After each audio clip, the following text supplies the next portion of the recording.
पिछले कुछ दिन पहले सोशल मीडिया से मुझे ये पता चला कि मेरे खिलाफ एनसीडब्ल्यू ने कोई नोटिस निकाला है। हालांकि वो नोटिस किस विषय में है वो मुझे तब भी पता नहीं था।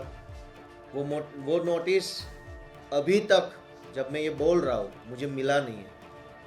लेकिन मैं कानून को मानने वाला एक नागरिक हूँ। जैसे ही मुझे सोशल मीडिया से, ट्विटर से ये पता चला कि कोई नोटिस निकला है और महिला कमीशन ने भेजा है, क्योंकि हम महिलाओं का सम्मान करते हैं, तो हम सामने से बिना किसी इधर उधर की बात किए कि मिला नहीं है, कब मिलेगा, जब मिलेगा तब जाएंगे, कोई इधर उधर की बात किए बिना मैं आज नेशनल कमीशन ऑफ वीमेन के सामने अपना पक्ष रखने के लिए, अपनी बात बताने के लिए मैं आया। जैसे ही आज मैं कमीशन की ऑफिस पे गया तो सबसे पहले मेरे साथ जो मेरे वकील थे उसको रोका गया। ये कहा गया कि कमीशन का कानून है अपना कि वकील किसी के साथ नहीं आ सकते। हमने कहा कि संविधान में लिखा है कि सबको कानूनी असिस्टेंस लेने का अधिकार है। मुझे रोका गया, बोला आपको अकेले को ही आना पड़ेगा। जैसे ही मुझे फर्स्ट फ्लोर पे कमीशन की ऑफिस के अंदर ले जाया गया, जहां चेयरमैन मैडम बैठती है, उसके चैम्बर में ले जाया गया। मैंने कमरे का दरवाज़ा खोलते हुए पूछा कि मैं आई कम इन मैडम।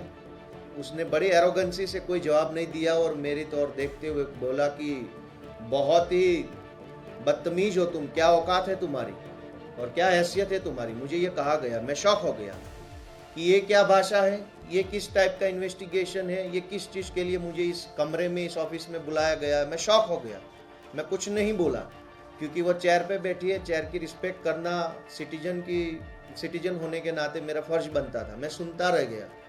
मुझे पूछा गया कि ये कौन लोग हैं जो बाहर आए हैं, क्यों आए हैं इतने लोग, और मुझे बड़े भद्दे तरीके से, बड़ी घटिया तरीके से ट्रीट किया गया 2 मिनट के लिए। बहुत डांटा गया, बहुत धमकाया गया, ये कर दिया जाएगा, पुलिस के हवाले कर दूंगी, तुम्हारे ऊपर एफआईआर करवा दूंगी, जेल में भर देंगे, क्या समझते हो अपने आप को, औकात क्या है तुम्हारी। इस टाइप की बातें खुद मैडम ने अपने चैम्बर में मुझे बताई। मैं सिर्फ सुनता रहा, मैं शॉक था, क्या बोलूँ क्या नहीं बोलूँ। फिर मैं अपने आप से उस कमरे के बाहर निकल गया और मैं अपने वकील जो ग्राउंड फ्लोर पे बैठे थे उनसे मैं मिला और उनको कहा कि मैडम ने मेरे साथ इस तरीके का बर्ताव किया है। ना वो मेरा स्टेटमेंट रिकॉर्ड कर रहे हैं, ना जिस चीज़ के लिए मुझे समन किया गया था उस चीज़ को लेकर कोई बात कर रहे, बस मुझे गालियां दे रहे, धमका रहे। इतनी देर में कमीशन की ओर से पुलिस को बुला लिया गया। फिर पुलिस की ओर इनकी क्या बातचीत हुई मुझे तो कोई पता नहीं है।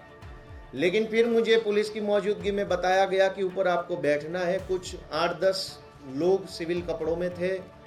वो क्या थे, किस ऑफिशियल कैपेसिटी से वहाँ थे, क्या उनका कोई पद था, क्या वो कोई ऑथोराइज पर्सन थे, मुझे कुछ नहीं पता है। कोई एक लड़की थी जो लगातार मोबाइल से एक वीडियो ले रही थी। जब मैंने पूछा कि ये वीडियो ऑफिशियल है, मुझे बताया गया कि हाँ ये ऑफिशियल रिकॉर्डिंग हो रहा है। मैंने कहा कि इसका मुझे कॉपी चाहिएगा, क्योंकि ऑफिशियल है तो मेरा अधिकार बनता है कि मैं जो कुछ आपके सामने बोल रहा हूँ और जो रिकॉर्ड हो रहा है वो सारा मुझे मिलना चाहिए। फिर सारे लोग मिलके मुझे धमकाने लगे, डराने लगे कि क्या हो गया, क्या नहीं हो गया, क्या चीज़ है, क्या नहीं है। कुल मिला के अगर आप देखेंगे तो इस पूरे वाकया में कहीं पर भी नोटिस को लेकर के एनसीडब्ल्यू का कोई इंटरेस्ट नहीं था। उनका इंटरेस्ट था मुझे धमकाने में, मुझे डराने में, मुझे भद्दी तरीके से गालियां देने में उनका इंटरेस्ट था। और अंत में जब उनका ये इंटरेस्ट खत्म हो गया, फिर पुलिस को बोल दिया कि अब उसको उठा के ले जाओ, थाने में रख दो। ये क्यों हो रहा है? ये सारा जो आज पूरा दिन जो घटनाक्रम हुआ है ये इसलिए हुआ है कि गुजरात में चुनाव आ रहे हैं। इस चुनाव में पाटीदार समाज बीजेपी के खिलाफ खड़ा हो चुका है। पाटीदार समाज आम आदमी पार्टी के समर्थन में खुल के बाहर आ रहा है।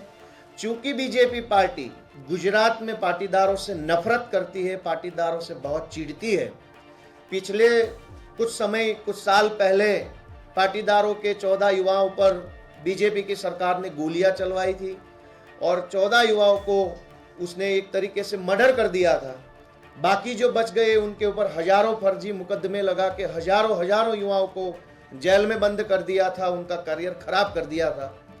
फिर बीजेपी को लगा कि कितनों को गोलियां मार दी, कितनों को जेल में भर दिया, तब भी ये पाटीदारों में से आने वाला गोपाल इटालिया कैसे बच गया, कैसे बच के आगे निकल गया, ये साधारण सा पाटीदार युवान कैसे किसी पार्टी का प्रदेश अध्यक्ष बन गया, कैसे ये युवान बीजेपी को चैलेंज कर रहा है, इसको हैरान करो, इसको परेशान करो, इसको सताओ, किसी भी मुकदमे में डालो, इधर उधर कहीं से उसको बदनाम करो। पूरी बीजेपी पार्टी इस वक्त गोपाल इटालिया के पीछे पड़ी हुई है। मैं क्या हूँ? मैं कुछ नहीं हूँ, एक साधारण सा युवान हूँ। मेरी कोई शख्सियत ही नहीं है एक तरीके से अगर आप देखेंगे। लेकिन जब आप ट्विटर पे, सोशल मीडिया पे देखते हैं, बीजेपी के सारे विधायक, सेंटर के मिनिस्टर, पूरा आईटी सेल एक ही छोटे से आदमी के पीछे लगा के रखा है। क्यों? क्योंकि वो लोग पाटीदार समाज से नफरत करते हैं और नफरत में इस हद तक गिर चुके हैं कि गुजरात से मुझे उठाकर ओखला के थाने में बिठा दिया। यहां तक कि मेरे वकील को भी नहीं बताया कि मुझे कहां ले जाया जा रहा है। वकील को किसी और थाने का एड्रेस बताया कि यहां बिठाया है, ले जाया गया कहीं और जगह। कुल मिला के ये जो पूरा घटनाक्रम है, इसमें साफ साफ तौर पे बीजेपी की भ्रष्ट मानसिकता, पाटीदार समाज के खिलाफ की मानसिकता का प्रदर्शन हो रहा है। वो नहीं चाहते हैं कि गुजरात से पाटीदारों के युवा आगे बढ़े, आगे आए, राजनीति में हिस्सा ले, लीडरशिप रोल में आए।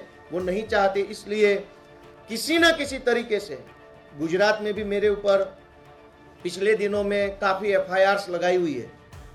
यहाँ पर भी इन्होंने आज मेरे साथ जो किया वो बताता है कि ये पाटीदारों से चिढ़ते हैं, पाटीदारों को नफरत करते हैं, गोलियां मारते हैं, जेल में भरते हैं, तब भी उनको संतोष नहीं होता है, तो अब गुजरात से बाहर बुला के प्रताड़ित करने की कोशिश करते हैं। लेकिन मुझे आज कहना है कि मेरा नाम गोपाल है और मुझे भगवान ने आशीर्वाद दिया है। अब मैं गोपाल हूँ और मैं इन कंस की औलाद से डरने वाला नहीं हूँ। ये सारे कंस की औलादें अब लगी पड़ी हुई है आम आदमी पार्टी के खिलाफ, पाटीदार समाज के खिलाफ, गोपाल इटालिया के खिलाफ, अरविंद केजरीवाल के खिलाफ। सारे कंस की औलादें एकजुट हो चुकी है। लेकिन हम भी गोपाल है, हम भी ईश्वर की संतान हैं। इन सारी कंस की औलादों के सामने लड़ेंगे और जीत के दिखाएंगे। Thank you. Gopal ji, police ने आपसे क्या कहा? पुलिस ने थाने पे ले जाके मेरे से सिर्फ यही कहा कि इन सारी चीज़ों में क्यों पड़ रहे हो, इतने ताकतवर लोगों से क्यों पंगा ले रहे हो, छोड़ दो ना ये सारी चीज़ें, इतने परेशान क्यों हो रहे हो। मैंने उनसे रिक्वेस्ट करा कि सर आपके पास जो भी कानूनी कार्रवाई का आदेश हो कार्रवाई करिए, आप मुझे इस तरीके से समझाइए मत। मेरी लड़ाई जो है वो बेईमानों के सामने है, पाटीदार समाज के दुश्मन जो बीजेपी वाले हैं उनके सामने मेरी लड़ाई है।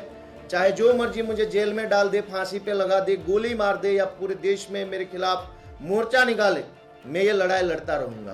गोपाल जी, जिस तरह से इस देश में जो हरकतें चल रही है, एक डेमोक्रेटिक कंट्री है यहाँ पे, जिस तरह से आप जब अपने इलेक्शन की, अपने पॉपुलरिटी की जंग लड़ रहे, जो इलेक्शन की तरफ से संविधान में हक है, फिर भी ये सब चीजें जो आ रही है, रुकावट की, जेल में डालने की, नफरत की, इसको आप कब रोकेंगे और यह कब तक चलता रहेगा?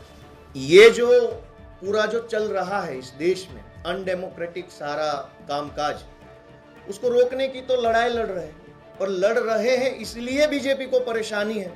एक तरीके से आप देखोगे तो पूरे देश को एक सर्कस बना दिया है। सरकार जो है वो सर्कस चला रही है पूरे देश में। तो कुल मिला के हम लड़ रहे हैं, ये लड़ाई चालू रखेंगे। कंस की औलादों को हम चैलेंज कर रहे हैं, हम आपसे डरने वाले नहीं है। हम पाटीदार समाज से है, हम गुजरात से है, हम सरदार पटेल को मानने वाले हैं।